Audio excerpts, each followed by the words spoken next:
très énervé contre le sort réservé aux joueurs africains. C'est ça, Habib? Oui, parce que, alors, je suis jamais dans la victimisation. Pas du tout par rapport à ça. C'est juste que lorsque je vois ce classement, on se rend compte que ce qui se passe de la 5e à la 30e place n'a pas réellement d'intérêt et de valeur. Lorsque je vois que Sadio Mané, qui a quand même été assez éblouissant avec Liverpool l'année dernière. Vous l'auriez mis dans les 10? Je l'aurais mis déjà devant des joueurs comme Sergio Aguero, je l'aurais mis devant Kevin De Bruyne. Il a mis 10 buts en Ligue des Champions. Il a marqué en finale de Ligue des Champions. Il a été extraordinaire. Ça a été le deuxième meilleur joueur de Liverpool derrière Mohamed Salah. Lorsque je vois Mohamed Salah, par exemple, et que je le compare à Lionel Messi, sur la valeur intrinsèque, Lionel Messi est le meilleur joueur du monde, l'un des meilleurs joueurs du monde. Mais quand je vois que Mohamed Salah a mis 32 buts l'année dernière en Première Ligue, meilleur buteur de Première Ligue, qu'il met 10 buts en Ligue des Champions et qu'il est exceptionnel et que je le vois à la 6e place, si je ne me trompe pas, je trouve que si demain il s'appelait Salahigno ou s'il s'appelait Manéigno, qui vote? Voilà, on rappelle le barème. On rappelle le barème Habib. Il y a 480 journalistes, un par pays.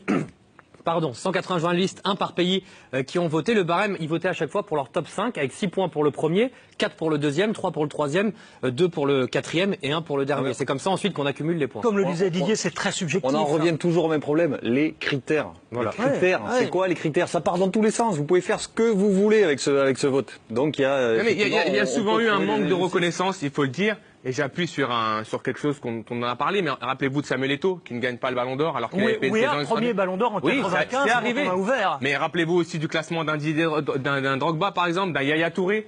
Là, je vois le classement de Sadio Mané par rapport à sa saison. Pour quelle raison, d'après vous? Je pense qu'il y a un manque de reconnaissance, puisqu'ils ne brillent pas avec leur sélection. C'est difficile pour eux de briller avec leur sélection. Peut-être qu'il manque justement d'aura par rapport à ce niveau international. Pour le coup, Salah aurait pu espérer mieux s'il avait été en meilleure forme, je pense, parce qu'il est allé à la Coupe du Monde, j'allais dire, pas sur une jambe, mais sur un bras. Et sa sélection n'a rien fait. Donc ça doit plomber. Par exemple, Firmino est devant Sadio Mané. Firmino a mis 10 buts en Ligue des Champions, Sadio Mané a mis également 10 buts. Parce qu'il est brésilien? Posez-vous la question.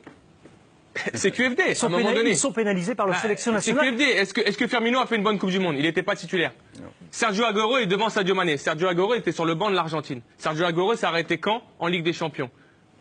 Quel championnat il a fait l'année dernière, Sergio Aguero, avec Manchester City? Je pense que Sadio Mané fait une bien meilleure saison. Sergio Aguero est 16e, Sadio Mané est 23e. C'est juste la question que je me pose. Mais en même temps, je ne me fais pas d'illusions. Je pense qu'à partir de la 5e ou la 6e place... Ça se joue surtout à chaque fois à 2-3 points. Ce classement du Ballon d'Or ne veut plus rien dire. Voilà, c'est ce que je pense.